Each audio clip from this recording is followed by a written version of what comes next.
Okay, now you look at this. It is rough. I'm talking can't hardly see. I had to get some baking soda and water to clean off some of this where I could even see the writing on there. It was really, really, really difficult to see it.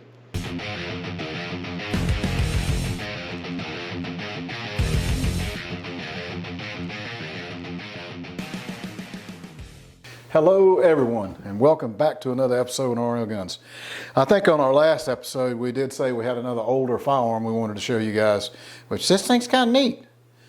It's a Harrison and Richardson company it's an auto injecting revolver, which is kind of neat.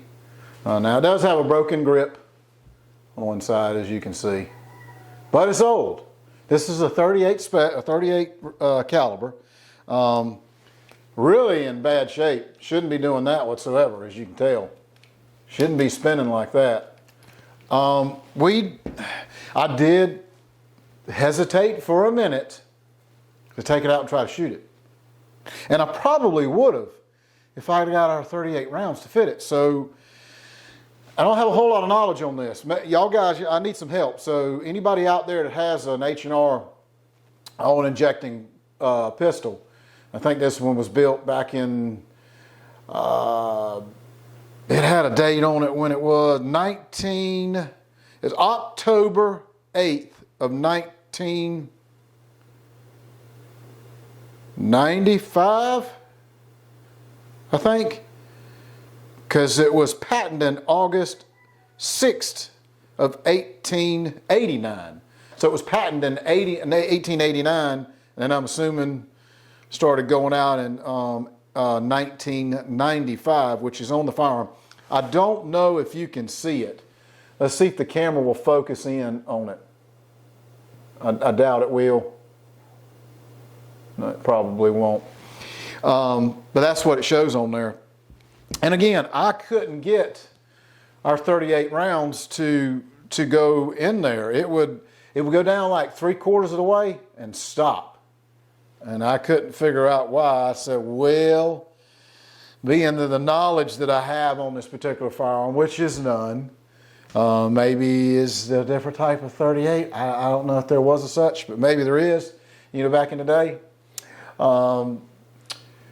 The auto-injecting revolver, which is the third such model, is what they call the H&R, was manufactured between 1896 and 1940. However, my own guess in that is it was likely made somewhere in the mid to late half of that run.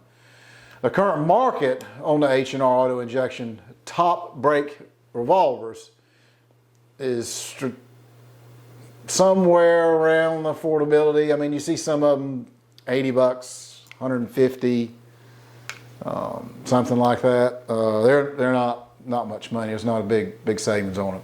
But it's an auto injection revolver, and it is a caliber of a 38. They did make them in a 32 and a Magnum too. 32 Magnum, I think it was.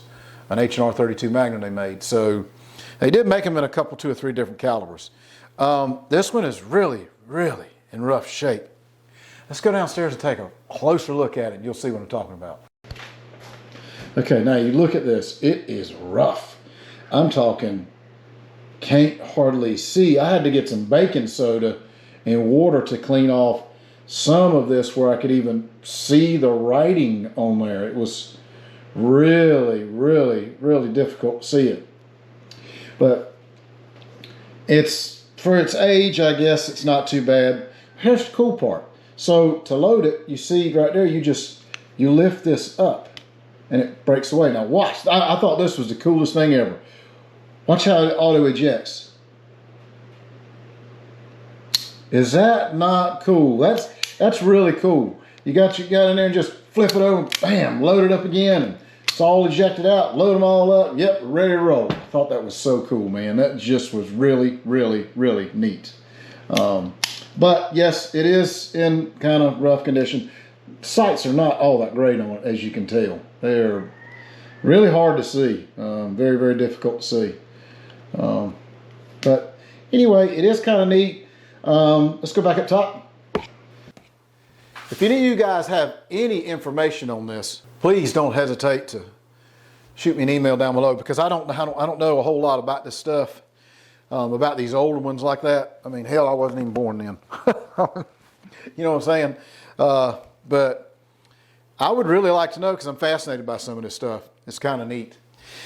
It really fascinates me. I know on some of the older guns where they do serial numbers in so many places and stuff, whatever, I wanted to show you something. The serial number on this gun, you can't, let's just take a close look at it.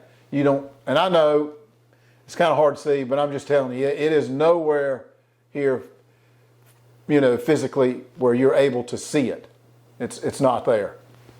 But since the little grip is kind of broke off there, it gives the guy ability to put his peepers on the little corner of it, and guess what we saw? You can see, if you look real close, right here, there's the serial number. So you have to remove this grip. Oh, it's the wrong finger. You have to remove this grip, and then you'll be able to see that serial number. Do you see part of it right there? I thought that was kind of neat, but this is kind of crazy. It just doesn't, it don't, I mean, I'm scared to even, I'm glad our ammunition didn't work in it, because I was a little, I really wanted to give it a shot, but I'm glad it didn't. I'm glad it didn't work out. Maybe this gun's just wore slam out and it's not going to fire again. Thanks again, guys. I appreciate it. Hope this interested you guys. A Harrison and Richardson. It says an S&W CTGE auto injector. Very cool. See you guys on the next one. Y'all take care. We the people.